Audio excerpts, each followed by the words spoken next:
নমস্কার। গল্পসঙ্গীর গল্পের আসরে আপনাদের স্বাগত জানাই। আজ আপনাদের পড়ে শোনাব নিরুপমা দেবীর লেখা গল্প স্নেহের সার্জারি।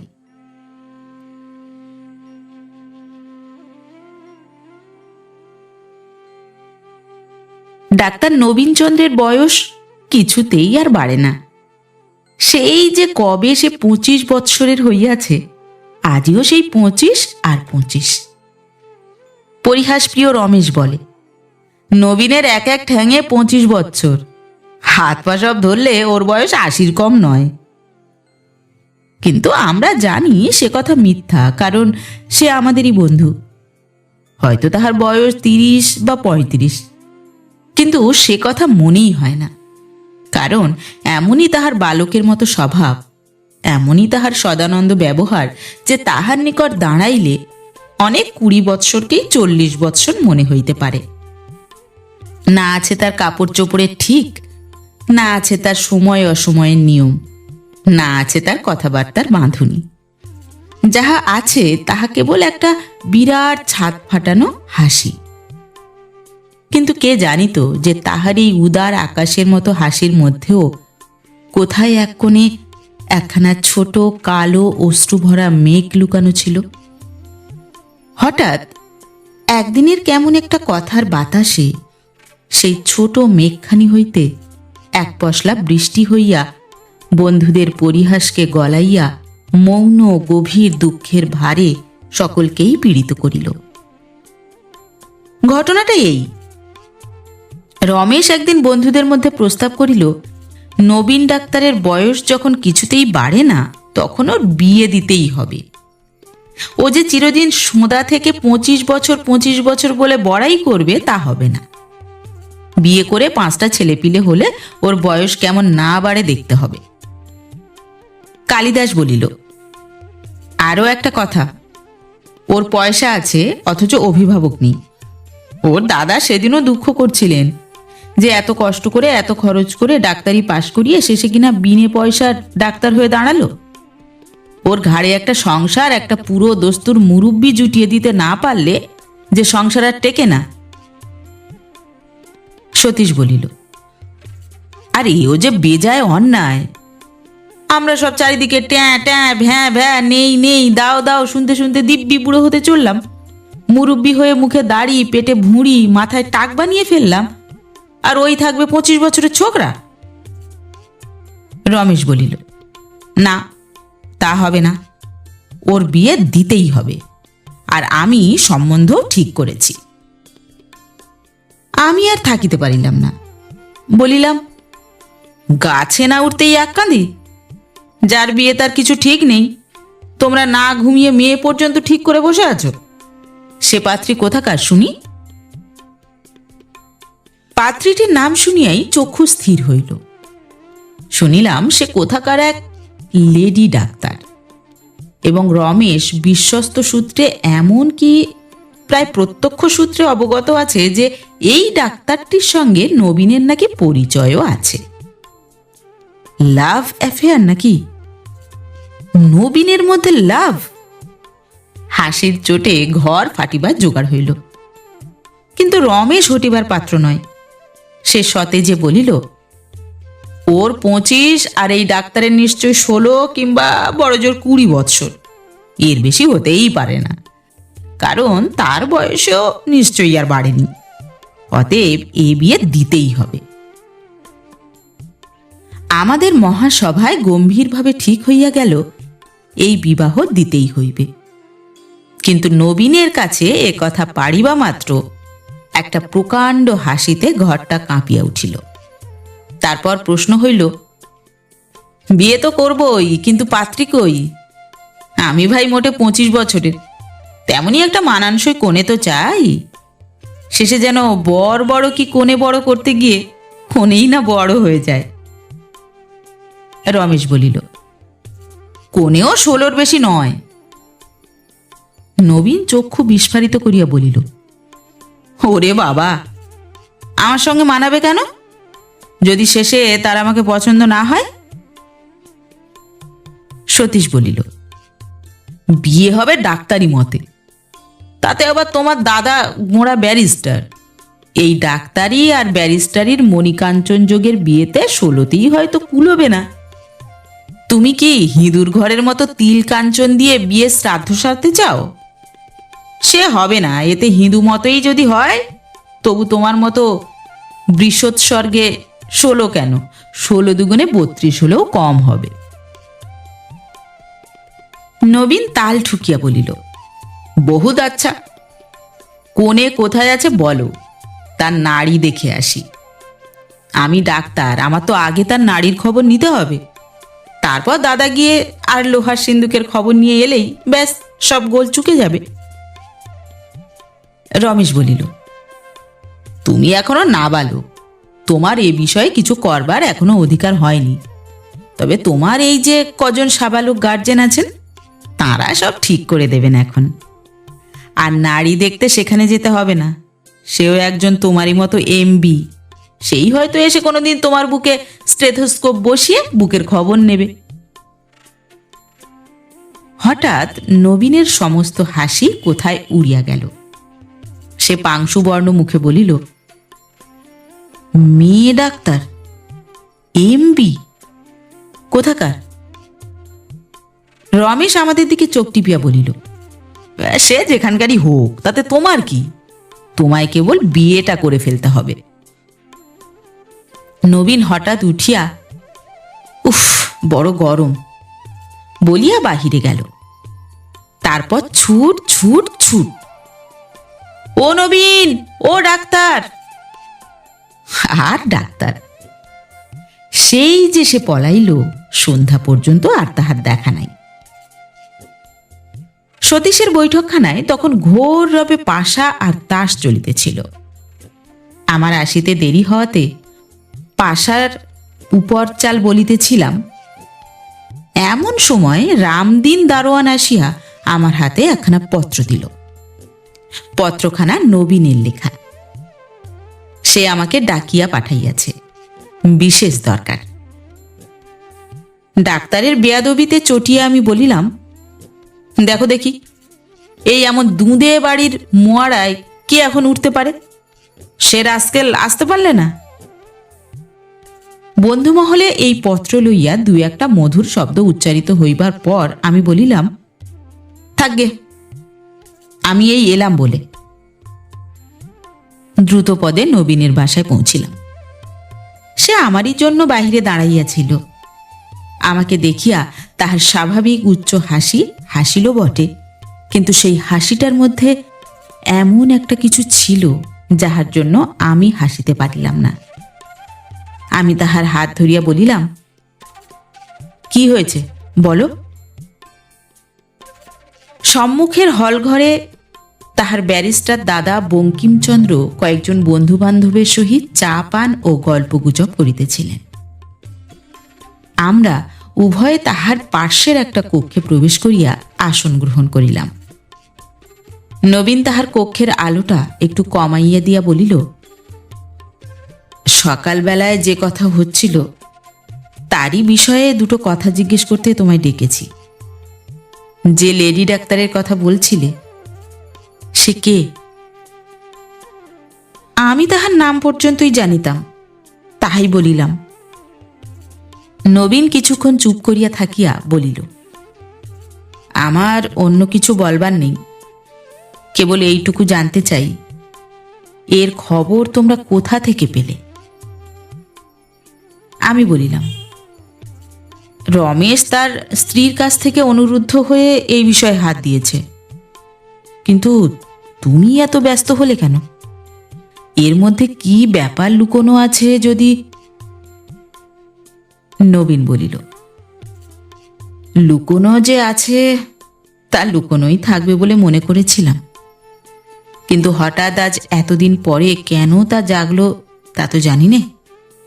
রমেশের স্ত্রী বা কেন তাকে অনুরোধ করল? যা কোনোদিন শেষ হয়ে গিয়েছে বলে মনে করেছিলাম, তা দেখছি কিছুতেই শেষ হতে চায় না।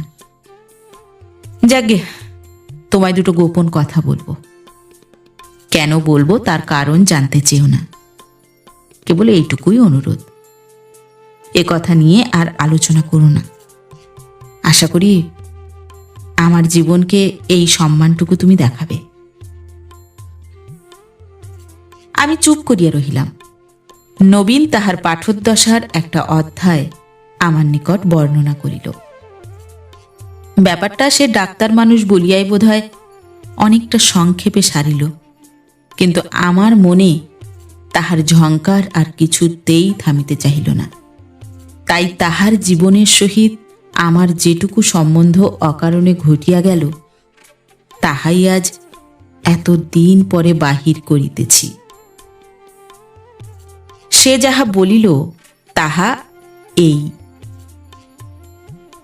সে যখন মেডিকেল কলেজে পড়ে তখন মাধুরীর সঙ্গে আলাপ হয়। আলাপ হওয়াটা এমন কিছুই নয়, কারণ নবীনের মধ্যে এমন একটা বস্তু আছে যাহাতে সে নিমেষের আলাপেই একেবারে পরিচিত হইয়া পড়ে। নবীন এই আলাপের সূত্রে মাধুরীর বাটির অন্যান্য সকলের সহিত ঘনিষ্ঠভাবে পরিচিত হইয়া পড়ে। মাধুরীর পিতার কি একটি ব্যাধির সময় রাত্রি জাগিয়া সেবার জন্য মেডিকেল কলেজের কোনো একজন প্রসিদ্ধ ডাক্তার নবীনকেই লাগাইয়া দিয়াছিলেন। নবীন তাহাকে নিজের নিপুণ সেবায় এবং সরল হাস্যে এমনই বশ করিয়া ফেলিয়াছিল যে তাহাকে নিজের সন্তান ছাড়া অন্য কিছু মনে করতেন না। সময় অসময়ে তাহাকে ডাকাইয়া ডাক্তারি ছাড়াও এমন সমস্ত বিষয়ে পরামর্শ লইতেন যাহার উপদেশ চিকিৎসা শাস্ত্রের কোনো পুস্তকেই ছিল না।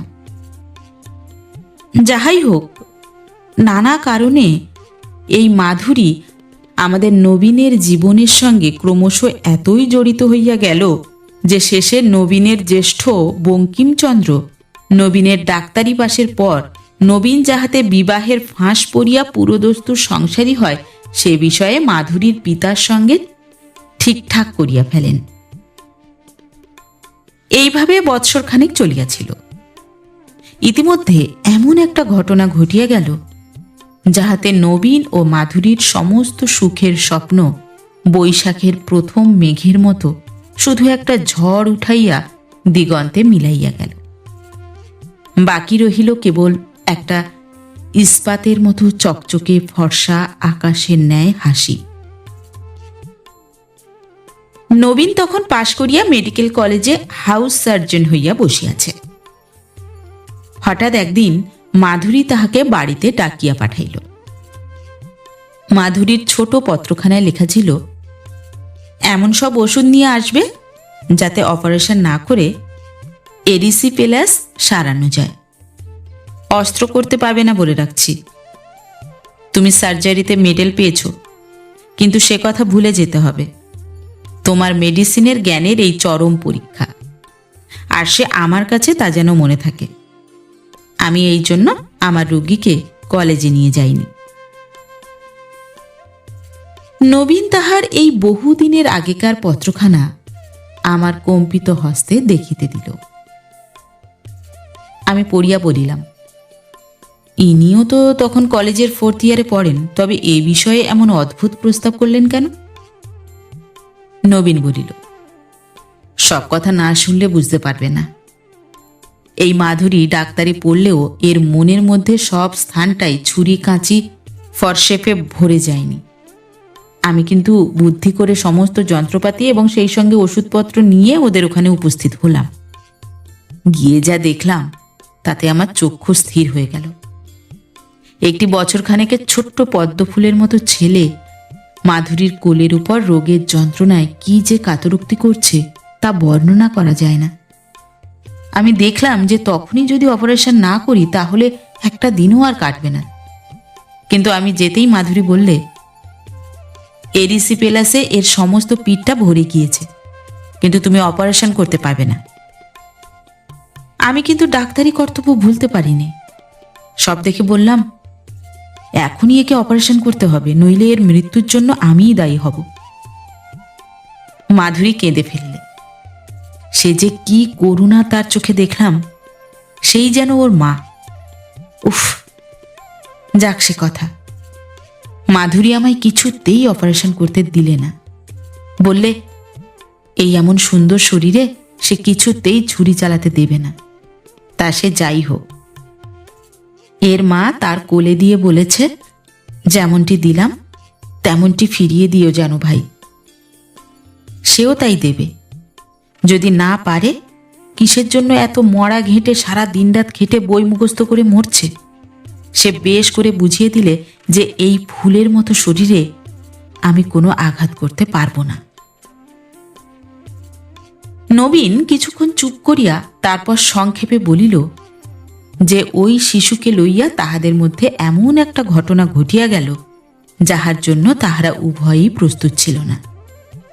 সেই রোগাক্রান্ত শিশুটি যেন হঠাৎ মাধুরীকে নবীনের নিকট হইতে কাড়িয়া লইয়া এমন এক স্থানে লইয়া গেল যেখান হইতে কোনো অনুরোধ উপরোধ ভয় প্রদর্শন কিছুই আর মাধুরীকে বাস্তবের মধ্যে আনিতে পারিল না।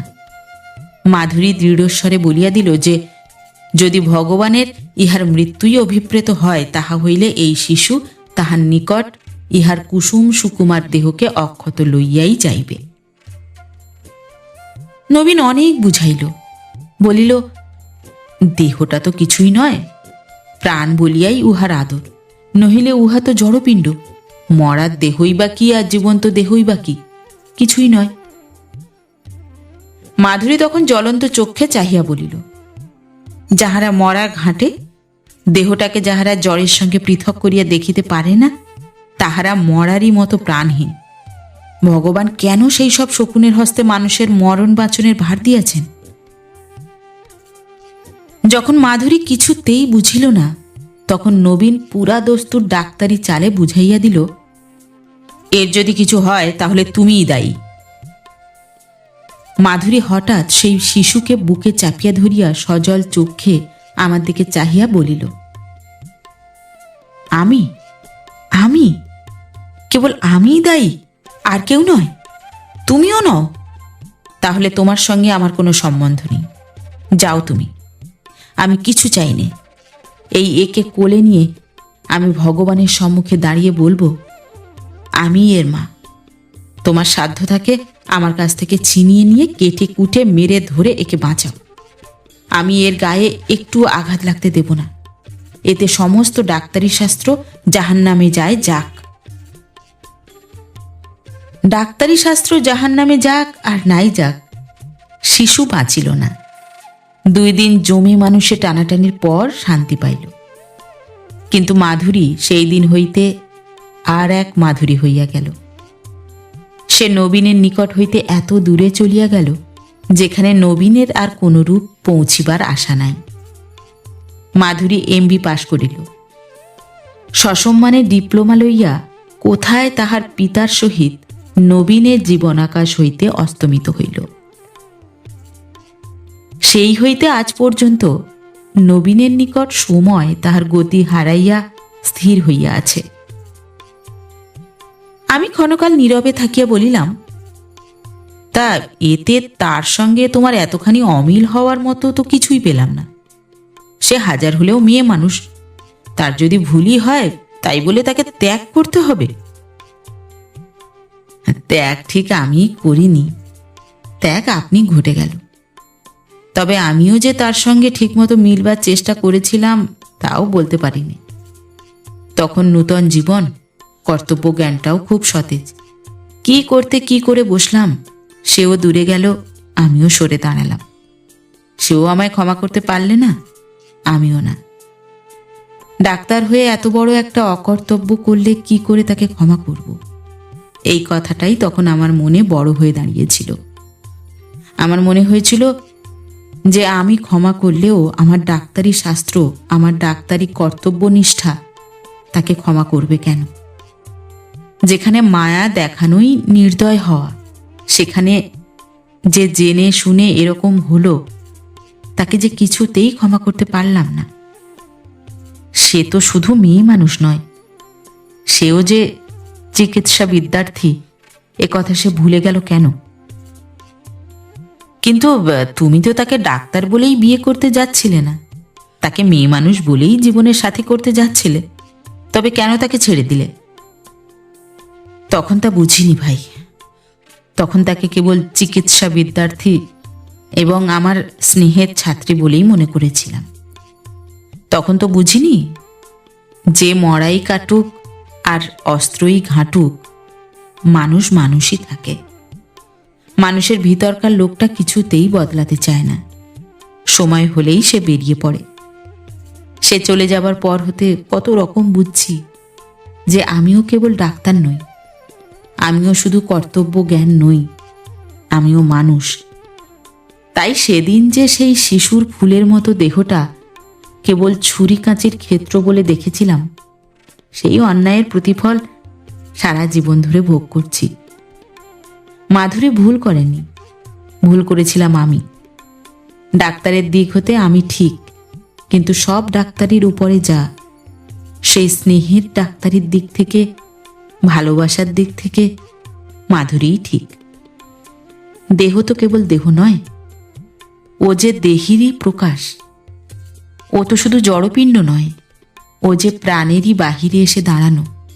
ও যে অনুপমের উপমার মধ্যে মাধুরীর মধ্যে প্রকাশ হওয়া। ও যে অধরের ধরা দেওয়া।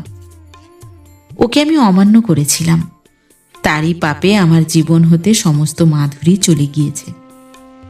দেহটার চিকিৎসা করি, দেহই আমাদের সব, কিন্তু দেহটাকে আমরা যত অবজ্ঞা করি এমন আর কেউ নয়। নানা ভাই, মাধুরী ঠিকই করেছে। আমি তার উপযুক্ত নই। তার সঙ্গে যেখানে মিললে ঠিক মেলা হতো, সেখানে যে আমি উঠতে পারিনি। নবীন নীরব হইলে কিছুক্ষণ চুপ করিয়া রহিলাম। তারপর বলিলাম, তাহলে এ মাধুরী যে সেই মাধুরী, তা তুমি কি করে জানলে?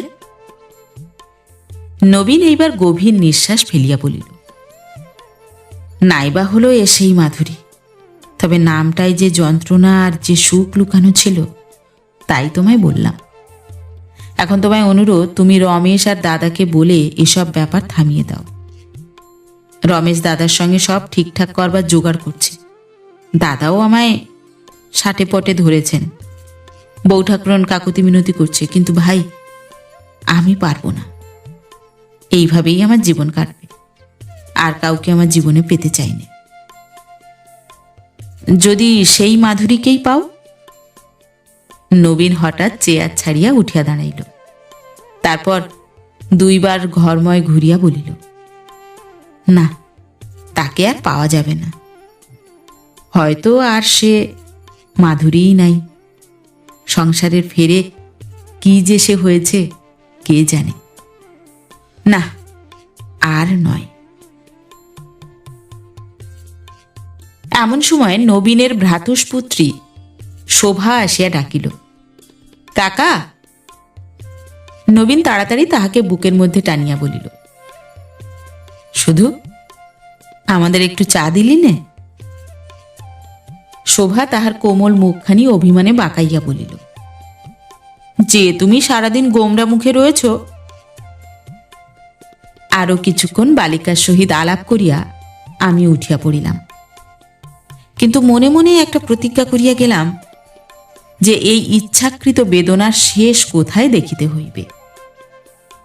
এদিকে ঘটনা ক্রমশ জমিয়া আসিতে লাগিল। রমেশের স্ত্রী বহুদিন হইতে কি একটা দুশ্চিকিৎসর রোগে ভুগিতেছিল। নানা স্থান ঘুরিয়া এবং নানারূপ কিছুতেই কিছু হয় না। শেষে রমেশ কোথা হইতে এক লেডি ডাক্তারকে আনাইয়া তাহার স্ত্রীর চিকিৎসার ব্যবস্থা করাইয়াছে। এই ডাক্তারটি নাকি তাহার স্ত্রীর বাল্য এবং অন্তরঙ্গ বন্ধু। রমেশের স্ত্রীর স্বনির্বন্ধ অনুরোধে দুই একদিনের জন্য হাওয়া বদলাইতে এবং বন্ধুর চিকিৎসা করিতে এখানে আসিয়াছেন। আমারও অমনি মাথার টনক নড়িল।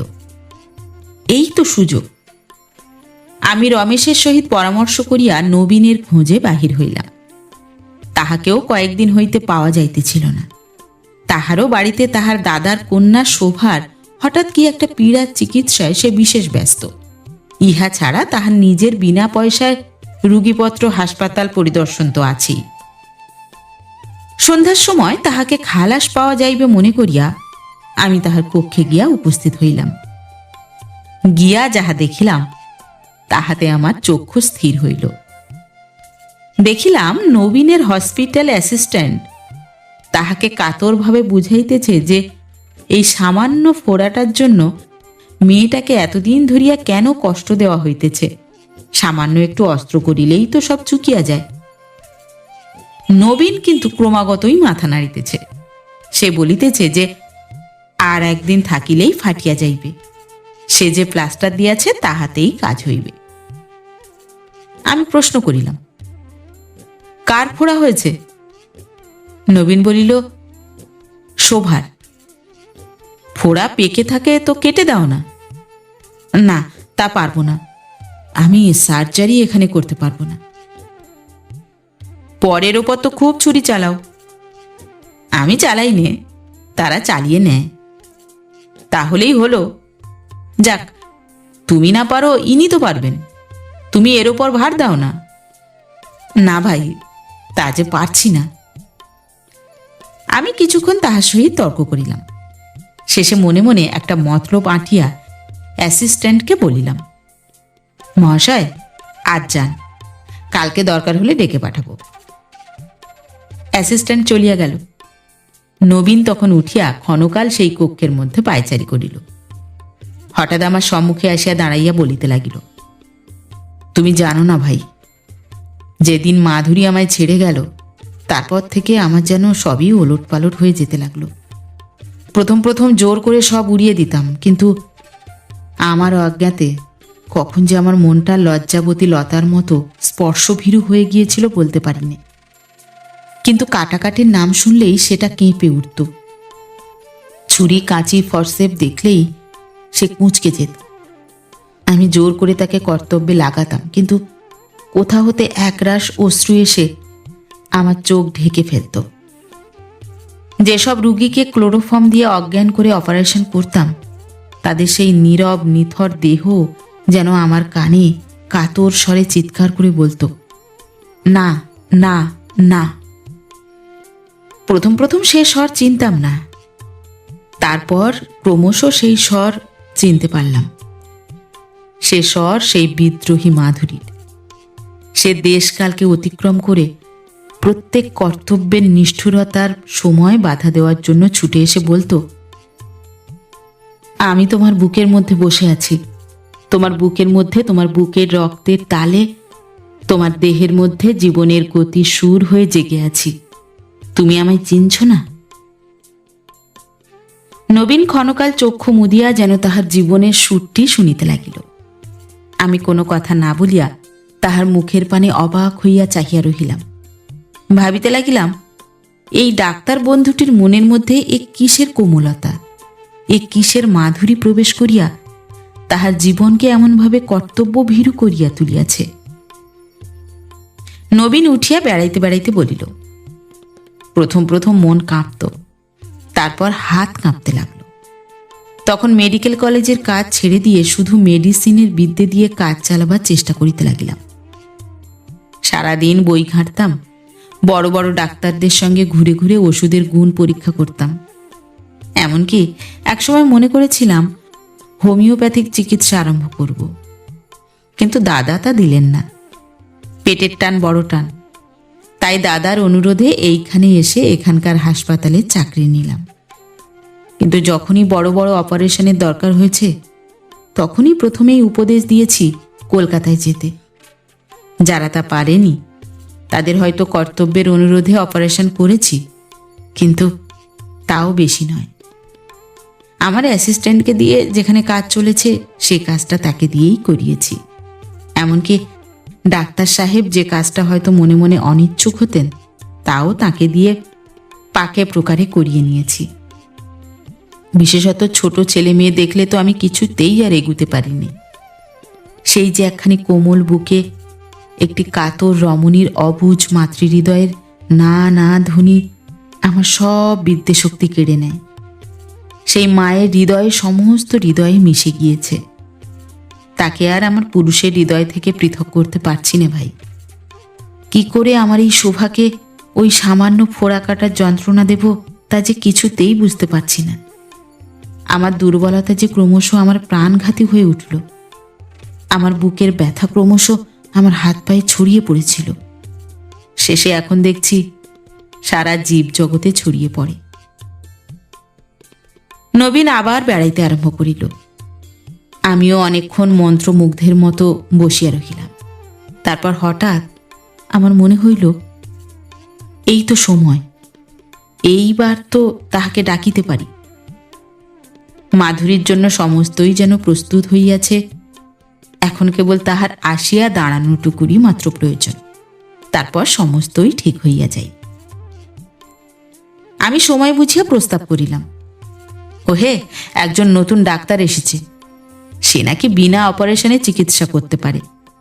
এই বিষয়ে সে একজন স্পেশালিস্ট, তাকেই ডাকো না। নবীন মৃদু হাসিয়া বলিল, ডাক্তার নয়, কবরেজ বোধ হয়। বিনা অস্ত্রে ফোড়ার ঠিক চিকিৎসা ডাক্তারিতে কই। না না, ডাক্তার, যদি বলো তো তাকে কালকে ডেকে আনি। তাহলে কালকে কেন ভাই, আজই আনো না। আমার যা কিছু বিদ্যে ছিল ফুরিয়েছে, মেয়েটা বড় কষ্ট পাচ্ছে। আমারই দোষে, আমি কিছুতেই অস্ত্র করতে দিচ্ছি না। তার মা কত বলছে, দাদা বকছেন, আমি কেবল শোভার ভীত মুখখানা দেখে কিছুতেই ছুরি চালাতে পারছি না।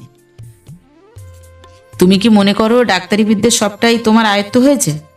হয়তো কেউ কেউ এমন জিনিস। যাক যাক, আমি আর কিছু শুনতে চাই না, তর্ক করব না, তুমি তাকে ডেকে আনো। আমি মহা বিপদে পড়িলাম। কোথাও কিছু ঠিক নাই, কেমন করিয়া এরই মধ্যে সব বন্দোবস্ত করি। শেষে বুদ্ধি খাটাইয়া বলিলাম, আজ তিনি আসবেন না, তারও হাতে একটা মস্ত রুগী, আর মোটে আজ এসেছেন এরই মধ্যে। নবীন বাধা দিয়া বলিল, তিনি যদি বাস্তবিক ডাক্তার হন তাহলে তোমার ভয় নেই, ডাকলেই আসবেন। আমার এ কেস তো খুব গোলমেলে নয়, আধ ঘন্টাও লাগবে না। তুমি যাও, না হয় চলো আমিও যাই। বিপদ ঘনাইয়া উঠিল। কি জানি কি করিতে কি হইয়া বসে। ভগবানের উপর নির্ভর করিয়া নবীনের কথা মতোই মাধুরীকে লইয়া আসিবার জন্য আমি একাই বাহির হইলাম। কে জানিত যে এমন ঘটনা ঘটিবে। এ মিলনের মধ্যে আমি ভগবানেরই হাত দেখিতে পাইলাম। রমেশের স্ত্রীর ব্যাধির উপলক্ষে মাধুরী বা এখানে আসিবে কেন? আর ঠিক সেই সময়ে নবীনের ভাইঝিরি বা অসুখ করিবে কেন? ভগবানের খেলা নয় তো কি? আমি সাহসে ভর করিয়া রমেশের বৈঠকখানায় উপস্থিত হইলাম। রমেশ তখন উপরে তাহার অতিথি সৎকারে ব্যস্ত ছিল। তাহাদের কথা নিচের তালা হইতে শোনা যাইতেছিল। আমি চাকরের দ্বারা সংবাদ পাঠাইলাম। রমেশ তাড়াতাড়ি বাহিরে আসিয়া আমার নিকট সমস্তই শুনিল। শেষে ভীত হইয়া বলিল, তাই তো, কি করা যায়? দাঁড়াও, আমি একবার উপর থেকে আসি। আমি বলিলাম, সেই ভালো, এ বিষয়ে যিনি নাটের গুরু তার পরামর্শ নেওয়াই আগে উচিত। রমেশ কিছুক্ষণ পরে ফিরিয়া আসিল। তার পশ্চাতে একটি তরুণী। কিন্তু তরুণী বলিতে যাহা বুঝায় তাহা ছাড়াও এমন একটা গম্ভীর মর্যাদা তাহার প্রতি পদক্ষেপে প্রকাশিত হইতেছিল যে আমি তাহার দিকে ভালো করিয়া না চাহিয়াই উঠিয়া নমস্কার জানাইলাম। তিনি হাসিয়া বলিলেন, কি হয়েছে? সেটা আপনি ডাক্তার, নিজেই দেখে ঠিক করবেন, আমার বলা বাহুল্য। রমেশ ইতিমধ্যে তাহার গাড়োয়ানকে গাড়ি জুড়িতে বলিল এবং মিনিট 10 মধ্যেই আমরা তিনজনে বাহির হইয়া পড়িলাম। রমেশের মনে কি হইতেছিল জানি না, কিন্তু আমার বুক ধড়ফড় করিতেছিল। এই দুইজন অতি পরিচিত ব্যক্তির মধ্যে আমরা দুইজন একান্ত অপরিচিত। আমাদের সম্মুখে না জানি কি ঘটিয়া বসিবে। গাড়িখানা নবীনের বাটির সম্মুখে থামিতেই আমি নামিয়া পড়িলাম। কিন্তু রমেশ নামিবার পূর্বে বলিল, শুনুন, জানি না আমরা কি করে বসলাম, কিন্তু এরপর যাই হোক অনুগ্রহ করে মনে রাখবেন যে আমরা আমাদের কোনো বন্ধুর উপকারের জন্যই আপনাকে এখানে নিয়ে এলাম। আপনি যে বাড়িতে যাচ্ছেন তাকে আপনি চেনেন, অন্তত আমার স্ত্রীর কাছ থেকে সেই রকমই শুনেছি এবং তার পরামর্শেই এই কাজ আমরা করেছি। কিন্তু যদি। মাধুরী তাহাকে বাধা দিয়া গম্ভীরভাবে বলিল, আমি জেনে শুনেই এসেছি। মাধুরী যখন গাড়ির অন্ধকার হইতে নবীনের বাটির গাড়ি বারান্দার আলোকের মধ্যে আসিয়া দাঁড়াইল, তখন তাহার মুখের ভাব দেখিয়া আমি আশ্বস্ত হইলাম। এই তরুণী সমস্ত জানে, সমস্ত বুঝিয়া স্বেচ্ছায় সে তাহার হারানো মানুষটির খোঁজে আসিয়াছে। মনে মনে ভগবানকে প্রণাম করিলাম।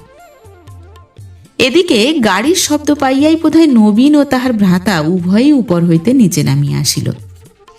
নবীনের জ্যেষ্ঠ ভ্রাতা বঙ্কিমচন্দ্র অবাক হইয়া একবার মাধুরীর দিকে আর একবার আমাদের দিকে চাহিতে লাগিলেন। মাধুরী কোনো কথা না বলিয়া একেবারে তাহার পায়ের কাছে গিয়া প্রণাম করিল। ব্যারিস্টার তখন অর্থপূর্ণ হাসি হাসিয়া বলিলেন, এ কি, এ যে মিস বোস, একে কোথায় পেলে তোমরা? রমেশ বলিল, ইনি আমার স্ত্রীর বাল্য বন্ধু। তাকে দেখতে আর কতকটা চেঞ্জের জন্য এখানে এসেছেন, শোভার জন্য। প্রসাদ গিয়ে আমায় খবর দেওয়াতে আমি একে ডেকে আনলাম। চলুন ভেতরে যাওয়া যাক। নবীন এতক্ষণ চুপ করিয়া দাঁড়াইয়াছিল। সে ধীরে ধীরে আমার নিকটে আসিয়া দাঁড়াইল। মাধুরী ও রমেশ নবীনের দাদার সঙ্গে হলে প্রবেশ করিল। নবীন গম্ভীরভাবে বলিল, এ তুমি কি করলে? আমি করিনি ভাই, ভগবান করেছেন। সত্যি বলছি, এতে আমার এতটুকু কৃতিত্ব নেই। চলো ভেতরে যাই, পরে সব কথা হবে। নবীন যন্ত্রচালিত বৎ হলে প্রবেশ করিল, কিন্তু আমরা প্রবেশ করিয়া দেখিলাম অন্যান্য সকলে ভিতরে চলিয়া গিয়াছেন। আমি তখন একখানা চেয়ারে বসিয়া বলিলাম, তুমি যাও ডাক্তার, আমি এখানে রইলাম। নবীন নড়িল না, একখানা চেয়ারে চুপ করিয়া বসিয়া রহিল। হঠাৎ লাফাইয়া উঠিয়া বলিল, না না, সে কিছুতেই হবে না, তোমরা এ কাজ ভালো করনি। আমি নবীনের হাত চাপিয়া ধরিয়া বলিলাম, ভালো হোক মন্দ হোক, আজ আমার অনুরোধ, তুমি শান্ত হয়ে তোমার শোভার যাতে ভালো হয় তাই কর। তুমি এ দুদিনে কি হয়ে গিয়েছ নবীন? তোমার সেই প্রাণ খোলা হাসি কোথায় গেল? জীবনটা তোমার কাছে খোলা মাঠে দৌড়ানোর মতোই সহজ ছিল, হঠাৎ কেন সেটাকে এত গম্ভীর, এত জটিল করে তুলছ? হাসি দিয়ে সব ঝেড়ে ফেলো ভাই। নবীন হঠাৎ হাতে মুখ ঢাকিয়া কাঁদিয়া ফেলিল। এই অশ্রুই এতদিন তাহার হাসির ঠান্ডা বাতাসে জমাট বাঁধিয়াছিল। সহসা আজিকার বাতাসে তাহা গলিয়া বাহির হইয়া গেল। সে তাড়াতাড়ি উঠিয়া ভিতরে প্রবেশ করিল। আমিও থাকিতে পারিলাম না। যে ব্যাপারে নিজেকে এতখানি জড়িত করিয়া ফেলিয়াছি, তাহার শেষ দেখিতেই হইবে। আমি ভিতরে সিঁড়ি দিয়া উপরে গেলাম। নবীনের বাটির অন্দর বাহির সমস্তই আমার জানা ছিল। উপরে গিয়া রোগীর কক্ষের বাহির হইতে শুনিলাম মাধুরী বলিতেছে, না, আপনারা বড় অন্যায় করেছেন। মিছিমিছি কেন এই ছোট মেয়েটাকে এত কষ্ট দিচ্ছেন? কালকেই অপারেশন করে দিন, সব সেরে যাবে, জ্বর থাকবে না, যন্ত্রণা কমবে। বঙ্কিমচন্দ্র বলিলেন, নবীন যে কিছুতেই অপারেশন করতে দিচ্ছে না।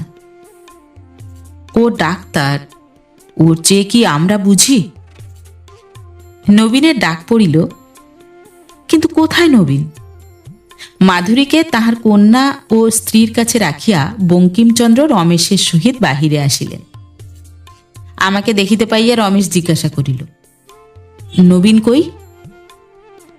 পার্শ্বের একটা কক্ষ হইতে সে বাহির হইয়া বলিল, দাদা, আপনি মিস বোসকে যেতে বলুন, আমার রোগী আমি দেখব। দাদা হাসিয়া বলিলেন, কি ছেলে মানুষই করছো? উনি যখন এসেছেন তখন যাতে কোনো গোল না হয় তাই করো, ওর পরামর্শ নিয়ে কাজ করোগে যাও। নবীন চুপ করিয়া রহিল। আমি তাহাকে রোগীর কক্ষের দিকে ঠেলিয়া দিয়া তাহার কানে কানে বলিলাম, তোমার বয়স তো আর সত্যি সত্যি 25 নয়, কেন বাদরামি করছো? নবীন ধীরে ধীরে রোগীর কক্ষে প্রবেশ করিল।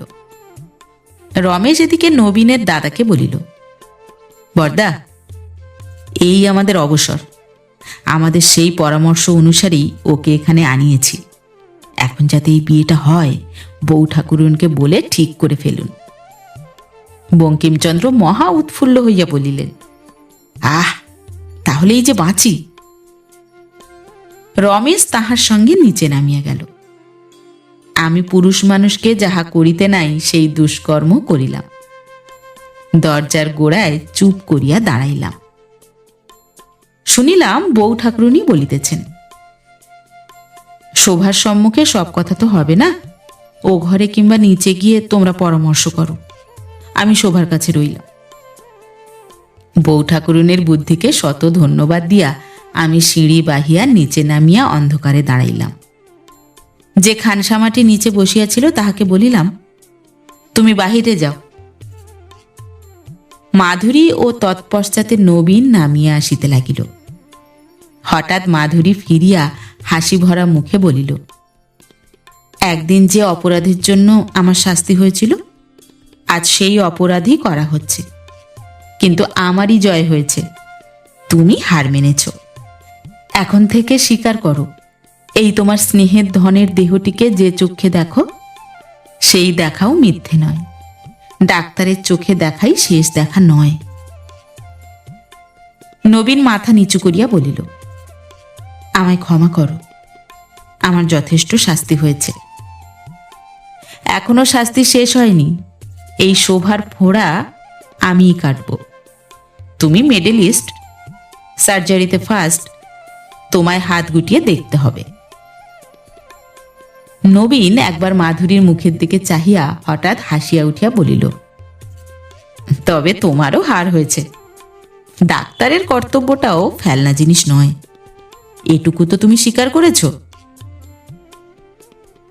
উভয়ে নিচে নামিয়া হলে প্রবেশ করিল।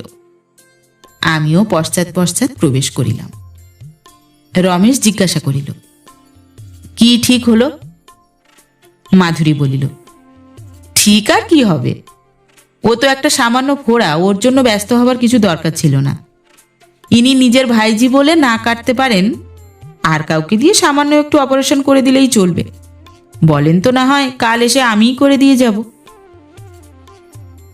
বঙ্কিমচন্দ্র বলিলেন, নবীন কি বলো? নবীনের বড় আদরের মেয়ে, তাই ও এত গোলমাল করেছে।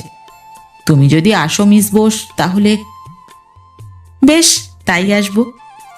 এখন তবে আসি। রমেশ ও মাধুরীর সহিত আমি ও নবীন উভয়ে বাহিরে আসিলাম। মাধুরী গাড়িতে গিয়া উঠিল। আমি হাসিয়া নবীনকে জিজ্ঞাসা করিলাম, কি হে, আমাদের সাহায্য আর দরকার হবে, না একলাই কাল সমস্ত শেষ করতে পারবে? নবীনও একচোট খুব হাসিয়া লইয়া বলিল, না হে, একলাই পারবো, তবে অপারেশনের সময় আমি থাকবো না বোধহয়।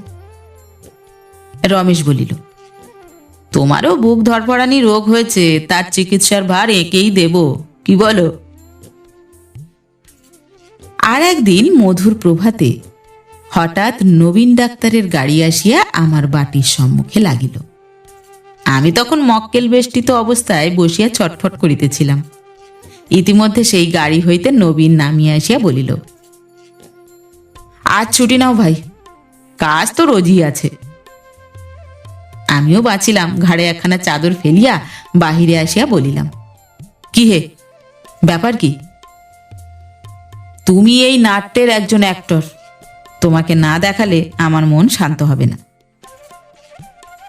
আমি আর বাক্য ব্যয় না করিয়া নবীনের গাড়িতে গিয়া চড়িয়া বসিলাম। গাড়িখানা এখানকার বড় হাসপাতালে গিয়া থামিল। আমরা উভয়ে নামিয়া ভিতরে প্রবেশ করিয়া যাহা দেখিলাম তাহা জীবনে কখনো ভুলিব না। দেখিলাম মাধুরী সেই রোগীগণের মধ্যে, সেই বেদনা ও কাতরোক্তির মধ্যে সেবা ও স্নেহ, আশা ও আশ্বাসের মতো রমণীয় পূর্ণ সৌন্দর্যে এবং জননীর পূর্ণ মহিমায় বিরাজিতা। একটি ক্ষুদ্র ক্ষীণ অপরিষ্কার কৃষ্ণকায় শিশুকে কোলে লইয়া সে সযত্নে একটা ফিডিং বটল হইতে কি একটা পেয় বস্তু পান করাইতেছিল। ছেলেটির দরিদ্র মাতা এক দৃষ্টিতে এই সেবিকার কার্য দেখিতেছিল। দূর হইতে মাধুরীর মুখের ভাব লক্ষ্য করিয়া আমি নবীনকে বলিলাম, ডাক্তার, পুরাণে যে লিখেছে আদর্শ সতীকে জননী হবার জন্য, কার্তিক গণেশের মা হবার জন্য আগুনে পুড়ে কায়া বদল করতে হয়েছিল, সেটা একটা মস্ত সত্য। সেই মরণের বেদনা, তারপর তপস্যার দুঃখ না সহ্য করলে নারীত্বের পূর্ণ বিকাশ হয় না। শিবকেও পূর্ণ মঙ্গল হওয়ার জন্য অনেক দিন মৃতদেহ আঁকড়ে ধরে মরা ঘাড়ে করে ঘুরে মরতে হয়েছিল। তোমাদের উভয়ের দুঃখ সহ্য করার মধ্যে সেই কথাটার, সেই সনাতন সত্যেরই ছোট সংস্করণ দেখতে পেলাম। নবীনচন্দ্র সজল চক্ষে মাধুরীর দিকে চাহিয়া বলিল, আশীর্বাদ করো, আমাদের এই পুনর্মিলন দুঃখেরই হোক আর সুখেরই হোক, যেন সত্যের হয়, প্রেমের হয়, মঙ্গলের হয়। আমিও মনে মনে বলিলাম, অয়মারম্ভ শুভায় ভবতু।